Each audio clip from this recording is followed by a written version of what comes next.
आज का टॉपिक है 1857 का विद्रोह। 1857 का विद्रोह। 1857 का विद्रोह क्या है? 1857 भारतीय विद्रोह भारत में ब्रिटिश ईस्ट इंडिया कंपनी के शासन के खिलाफ एक व्यापक लेकिन असफल विद्रोह था, जिसने ब्रिटिश राज की ओर से एक संप्रभु शक्ति के रूप में कार्य किया था। तो इसमें क्या हुआ था? यह ब्रिटिश ईस्ट इंडिया कंपनी के खिलाफ संगठित प्रतिरोध की पहली अभिव्यक्ति थी। यह ब्रिटिश ईस्ट इंडिया कंपनी की सेना के सिपाहियों के विद्रोह के रूप में शुरू हुआ, लेकिन जनता की भागीदारी भी इसने हासिल कर ली। विद्रोह को कई नामों से जाना जाता है। सिपाही विद्रोह ब्रिटिश इतिहासकारों द्वारा, भारतीय विद्रोह, महान विद्रोह भारतीय इतिहासकारों द्वारा, 1857 का विद्रोह भारतीय विद्रोह या और स्वतंत्रता का पहला युद्ध विनायक दामोदर सावरकर द्वारा। तो विद्रोह के बहुत सारे कारण भी थे और इसमें बहुत सारी वीरांगना वीर बहुत सारे लोग मिलकर इस युद्ध को किए हैं। अब देखते हैं हम क्या है। इंडियन रेबिलियन ऑफ 1857 भारत में अंग्रेजों के खिलाफ पहला बड़ा और व्यापक विद्रोह था। यह विद्रोह मुख्य रूप से ब्रिटिश ईस्ट इंडिया कंपनी के शासन के खिलाफ हुआ। ब्रिटिश ईस्ट इंडिया कंपनी के खिलाफ शासन हुआ था। शुरुआत शुरुआत सिपाहियों ने की, लेकिन बाद में राजा, किसान, जमींदार और आम जनता भी शामिल हो गए। यह विद्रोह 1857 से 1858 तक चला, मतलब 1 साल तक यह विद्रोह चला। इस विद्रोह को अलग अलग नामों से जाना जाता है। सिपाही विद्रोह, भारतीय विद्रोह, महान विद्रोह, भारत का प्रथम स्वतंत्रता संग्राम। यह नाम विनायक दामोदर सावरकर ने दिया है। किसने? विनायक दामोदर सावरकर ने दिया है। 1857 के विद्रोह के कारण। तो 1857 के विद्रोह का कारण क्या था? अंग्रेजों की विस्तारवादी नीति के कारण। 1857 के विद्रोह का प्रमुख राजनीतिक कारण अंग्रेजों की विस्तारवादी नीति और व्यापकगत का सिद्धांत, यानी कि बड़ी संख्या में भारतीय शासकों को और प्रमुखों को हटा दिया गया, जिससे अन्य सत्तारूढ़ परिवारों में मन में भय पैदा हो गया। रानी लक्ष्मीबाई के दत्तक पुत्र को झांसी के सिंहासन पर बैठने की अनुमति नहीं दी थी। डलहौजी ने अपने व्यापगत के सिद्धांत का पालन करते हुए सतारा, नागपुर और झांसी जैसी कई सियासतों को अपने अधिकार में ले लिया। जैतपुर, संबलपुर, उदयपुर भी हड़प लिए गए। डलहौजी द्वारा अवध को भी ब्रिटिश साम्राज्य के अधीन कर लिया गया, जिससे अभिजात वर्ग के हजारों लोग, अधिकारी, अनुचर और सैनिक बेरोजगार हो गए। इस कार्यवाही ने एक वफादार राज्य अवध को असंतोष और षड्यंत्र के अड्डे के रूप में परिवर्तित कर दिया। तो क्या किया? विस्तारवादी नीति ने अंग्रेज भारत के राज्यों को अपने कब्जे में ले रहे थे। फिर आता है व्यापगत का सिद्धांत। व्यापगत का सिद्धांत में क्या हुआ? व्यापगत के सिद्धांत में जो है, तो लॉर्ड जो है 1840 के दशक के अंत में लॉर्ड डलहौजी द्वारा पहली बार व्यापगत का सिद्धांत नामक उल्लेखनीय ब्रिटिश तकनीक का सामना किया गया था। इसमें अंग्रेजों द्वारा किसी भी शासक के निःसंतान होने पर उसे अपने उत्तराधिकारी को गोद लेने का अधिकार नहीं था। अतः शासक की मृत्यु होने के बाद यह सत्ता का त्याग करने पर उसके शासन पर कब्जा कर लिया जाता था। इस समस्या में ब्राह्मणों के बढ़ते असंतोष को भी शामिल किया गया था, जिसमें से कई लोग राजस्व प्राप्ति के अधिकार से दूर हो गए और अपने लाभप्रद पदों को खो चुके थे। कंपनी शासन के विस्तार के साथ साथ अंग्रेजों ने भारतीयों के साथ अमानुषिक व्यवहार करना प्रारंभ कर दिया, यानी कि अमानुषिक मतलब जो मानव की तरह नहीं करते थे, उन्हें मानव नहीं समझा जाता था। भारत में तेजी से फैल रही पश्चिम सभ्यता के कारण आबादी का एक बड़ा वर्ग चिंतित था। अंग्रेज के रहन सहन, अन्य व्यवहार एवं उद्योग और विकास का असर भारतीयों की सामाजिक मान्यताओं पर पड़ता था। 1850 में एक अधिनियम द्वारा वंशानुक्रम के हिंदू कानून को बदल दिया गया। ईसाई धर्म अपना लेने वाले भारतीयों की पदोन्नति कर दी जाती थी। भारतीय धर्म का अनुपालन करने वालों को सभी प्रकार के अपमानित किया जाता था। इससे लोगों को यह संदेह होने लगा कि अंग्रेज भारतीयों को ईसाई धर्म में परिवर्तित करने की योजना बना रहे हैं। सती प्रथा तथा कन्या भ्रूण हत्या जैसी प्रथाओं को समाप्त करने, विधवा पुनर्विवाह को वैध बनाने वाले कानून को स्थापित सामाजिक संरचना के लिए खतरा माना गया। शिक्षा ग्रहण करने के लिए पश्चिम तरीके हिंदुओं के साथ साथ मुसलमानों की रूढ़िवादी को सीधी चुनौती दे रहे थे। यहाँ तक कि रेलवे और टेलीग्राम की शुरुआत को भी संदेह की दृष्टि से देखा गया था। तो इसे लागू किया था डलहाउस ने। और अगर किसी राजा का सगा बेटा नहीं होगा अगर किसी राजा का सगा बेटा नहीं होगा तो उसका राज्य अंग्रेज अपने अधिकार में ले लेंगे। दत्तक पुत्र को मान्यता नहीं दी जाती थी। मतलब जैसे कि रानी लक्ष्मीबाई ने गोद लिया था बच्चा, तो उसे जो है राज्य नहीं दिया जाएगा, ये बोला जा रहा है। इस नीति से जिन राज्यों को हड़पा गया, सतारा, नागपुर, झांसी, संबलपुर, उदयपुर, इसी कारण रानी लक्ष्मीबाई अंग्रेजों से नाराज हो गए थे। इसी कारण क्या हो गई थी, रानी लक्ष्मीबाई जो है अंग्रेजों से बहुत ज्यादा नाराज हो गई थी, क्योंकि उनके राज्य को छीन लिया गया था और उनके जो दत्तक पुत्र है उनको राजा के रूप में नहीं मान्यता दी जा रही थी। इसीलिए रानी लक्ष्मीबाई ने युद्ध किया था। अवध का विलय 1856 में अंग्रेजों ने अवध को कब्जे में कर लिया था। और सामाजिक और धार्मिक कारण भी था। धार्मिक और सामाजिक कारण भी था और बहुत सारे कारण थे। जैसे अंग्रेज भारतीय संस्कृति को निम्न समझते थे, भारतीय धर्म परंपराओं में हस्तक्षेप करते थे, ईसाई मिशनरी धर्म परिवर्तन करवाते थे। अंग्रेजों के कानून से लोगों को डर था कि धर्म नष्ट हो जाएगा। कुछ सामाजिक सुधार जैसे सती प्रथा समाप्त, विधवा विवाह को वैध किया गया, लेकिन लोगों को लगा कि अंग्रेज धर्म बदलना चाहते थे। आर्थिक कारण भी है, जैसे कि आर्थिक कारण में ग्रामीण क्षेत्रों में किसान और जमींदार भूमि पर भारी भरकम लगान और कर वसूली के सख्त तौर तरीकों से परेशान थे। अधिक संख्या में लोग महाजनों से लिए गए कर्ज को चुकाने में असमर्थ थे, जिसके कारण उनकी पीढ़ियां पुरानी जमीनें हाथ से निकलती जा रही थी। बड़ी संख्या में सिपाही खुद किसान वर्ग थे और वे अपने परिवार गांव को छोड़कर आए थे, इसलिए किसानों का गुस्सा जल्दी ही सिपाहियों में फैल गया। इंग्लैंड में औद्योगिक क्रांति के बाद ब्रिटिश निर्मित वस्तुओं का प्रवेश भारत में हुआ, जिससे विशेष रूप से भारत के कपड़े उद्योग को बर्बाद कर दिए गए।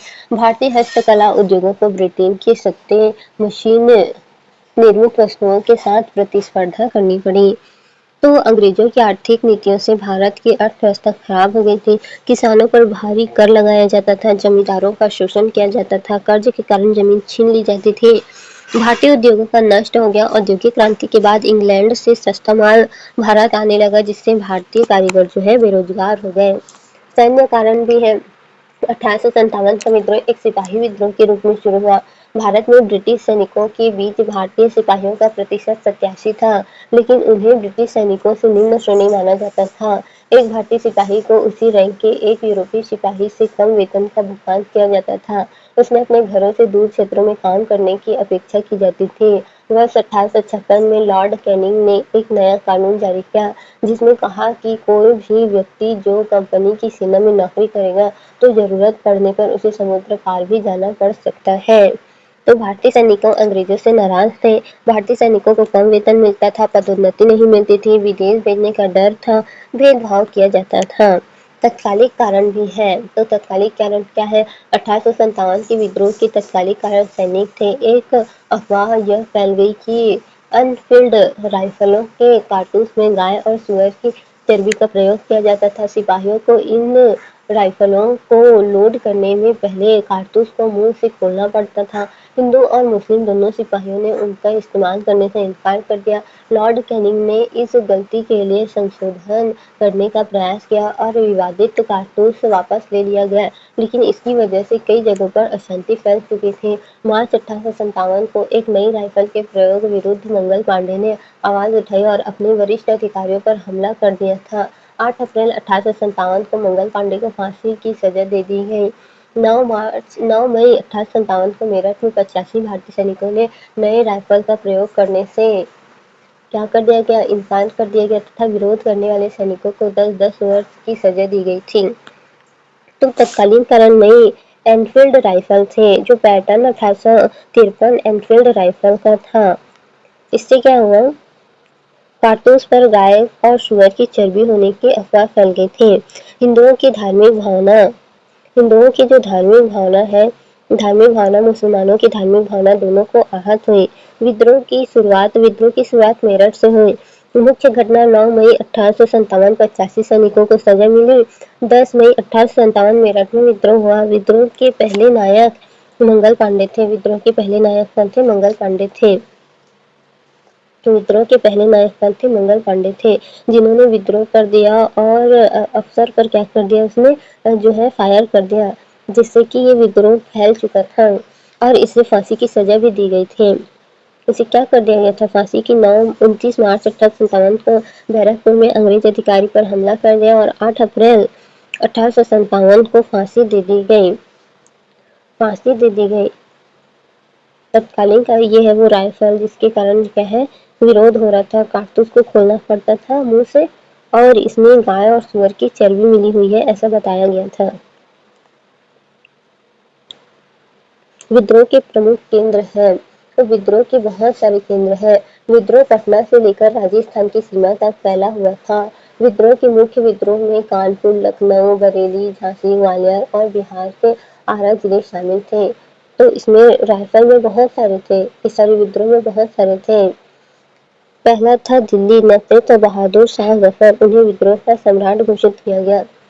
तो पहला था लखनऊ, यह अवध की राजधानी थी। अवध के पूर्व राजा बेगमों में से एक बेगम हजरत महल ने विद्रोह का नेतृत्व किया था। दूसरा है कानपुर, नाना साहेब, कानपुर विद्रोह, विद्रोह का नेतृत्व पेशवा बाजीराव द्वितीय के दत्तक पुत्र नाना साहब ने किया था। दत्तक पुत्र नाना साहब ने किया था। तीसरा झांसी, रानी लक्ष्मीबाई, 22 वर्षीय रानी लक्ष्मीबाई ने विद्रोह का नेतृत्व किया क्योंकि उनके पति की मृत्यु के बाद अंग्रेज ने उनके दत्तक पुत्र को झांसी के सिंहासन पर बैठने से इनकार कर दिया था। चौथा था ग्वालियर, ग्वालियर का नेतृत्व तात्या टोपे ने किया था। झांसी की रानी लक्ष्मीबाई के विद्रोहियों का नेतृत्व किया और नाना साहेब के सेनापति तात्या टोपे के साथ मिलकर उन्होंने ग्वालियर तक मार्च किया और उस पर कब्जा कर लिया। वह ब्रिटिश सेना के खिलाफ मजबूती से लड़ी लेकिन अंततः अंग्रेजों से हार गई। ग्वालियर पर अंग्रेजों ने कब्जा कर लिया था। फिर आता है बिहार, नेतृत्व बिहार बिहार में क्या हुआ? विद्रोह का नेतृत्व कुंवर सिंह ने किया जो जगदीशपुर बिहार के एक शाही घराने से थे। तो इसमें तो किसने किया? कुंवर सिंह ने किया था। विद्रोह की अवधि भी थी। तो दमन और विद्रोह 1857 का विद्रोह 1 वर्ष से अधिक समय तक चला। इसे 1858 के मध्य तक दबा दिया गया था। तो 1857 से शुरू हुआ और 1858 में अंग्रेजों ने इसे दबा दिया गया। विद्रोह के परिणाम क्या क्या हुए? तो कंपनी शासन का अंत हो गया था। इसमें कंपनी शासन का अंत हुआ। 1857 का महान विद्रोह आधुनिक भारत के इतिहास में एक इतिहास का घटना है। ये क्या है? आधुनिक भारत के इतिहास में ये एक ऐतिहासिक घटना है। यह विद्रोह भारत में ईस्ट इंडिया कंपनी के शासन के अंत का कारण बना। ब्रिटिश राजा का प्रत्यक्ष शासन, तो ब्रिटिश राजाओं का प्रत्यक्ष शासन होने लगा। ब्रिटिश शासन शुरू हो गया। ब्रिटिश ईस्ट इंडिया कंपनी का शासन समाप्त हो गया। कंपनी का अंत, ब्रिटिश शासन शुरू हुआ। भारत सीधे क्वीन विक्टोरिया, तो ब्रिटिश राजा का प्रत्यक्ष शासन जो है समाप्त हो गया और ब्रिटिश राजा ने भारत के शासन की जिम्मेदारी सीधे अपने हाथों में ले ली। तो ब्रिटिश शासक ने ही इसकी जिम्मेदारी अपने हाथों में ले ली थी। इनकी घोषणा पहले वायसराय लॉर्ड कैनिंग ने किया था। तो पहले वायसराय लॉर्ड कैनिंग ने इसकी घोषणा की थी, इलाहाबाद में की थी। इसकी घोषणा कहाँ की थी? इलाहाबाद में की थी। भारतीय प्रशासन को महारानी विक्टोरिया ने अपने अधिकार में ले लिया। महारानी विक्टोरिया ने क्या क्या अधिकार में ले लिया, जिसका प्रभाव ब्रिटिश संसद पर पड़ा। भारत का कार्यालय देश के जो है भारत का कार्यालय देश के शासन और प्रशासन को संभालने के लिए बनाया गया था। अब देखते हैं धार्मिक सहिष्णुता। तो ब्रिटिश शासन शुरू, भारत सीधे क्वीन विक्टोरिया के अधीन चला गया। 1858 का भारत शासन अधिनियम, 1858 में भारत शासन अधिनियम, अंग्रेज सरकार ने सीधे शासन संभाला। सेना का पुनर्गठन हुआ। सेना का क्या हो गया? पुनर्गठन हो गया। भारतीय सैनिक कम, यूरोपीय सैनिक ज्यादा। व्यापकत का सिद्धांत समाप्त हुआ।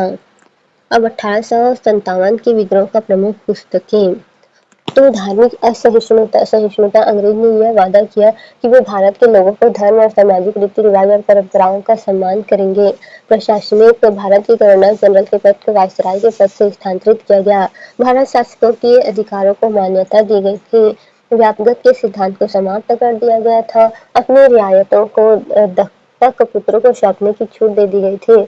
सैन्य पुनर्गठन, सेना में भारतीय सिपाहियों का अनुपात कम करने और यूरोपीय सिपाहियों की संख्या बढ़ाने का निर्णय लिया गया, लेकिन शास्त्रागार ब्रिटिश शासन के हाथों में रहा। बंगाल की सेना के प्रभुत्व को समाप्त करने के लिए यह योजना बनाई गई थी। अब आता है 1858 के विद्रोह पर लिखी हुई पुस्तकें। तो कौन कौन सी पुस्तकें हैं? 1858 पर लिखी गई जो पुस्तकें हैं उनमें से है विनायक दामोदर सावरकर द्वारा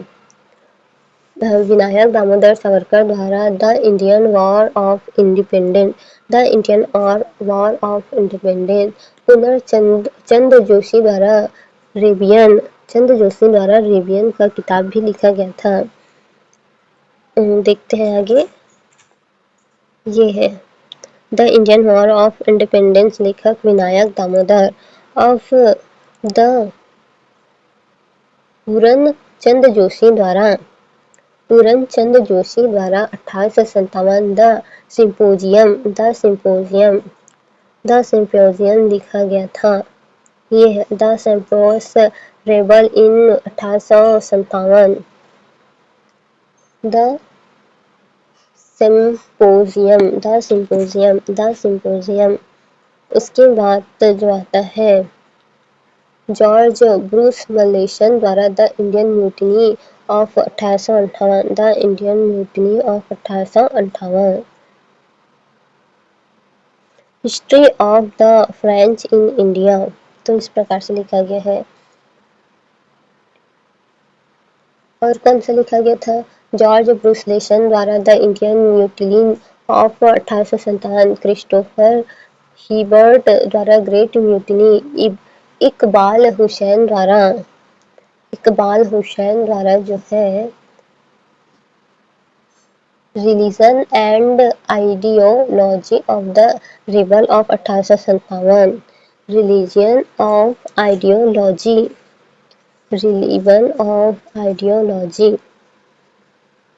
1858 of the rebel of 1857। Khan Mohammad Sadiq Khan द्वारा एक्सकवेशन ऑफ टूथ अनसुंग हीरोज ऑफ 1857 का वॉर ऑफ इंडिपेंडेंस, इस प्रकार से लिखा गया। जल्दी याद करने के लिए नेता याद करने के लिए दिल्ली, कानपुर, झांसी, लखनऊ, बिहार। दिल्ली, कानपुर, झांसी, लखनऊ, बिहार। दिल्ली, कानपुर, झांसी, लखनऊ, बिहार। दिल्ली, बहादुर शाह जफर। कानपुर, नाना साहेब। झांसी, रानी लक्ष्मीबाई। लखनऊ, बेगम हजरत महल। और बिहार, कुंवर सिंह।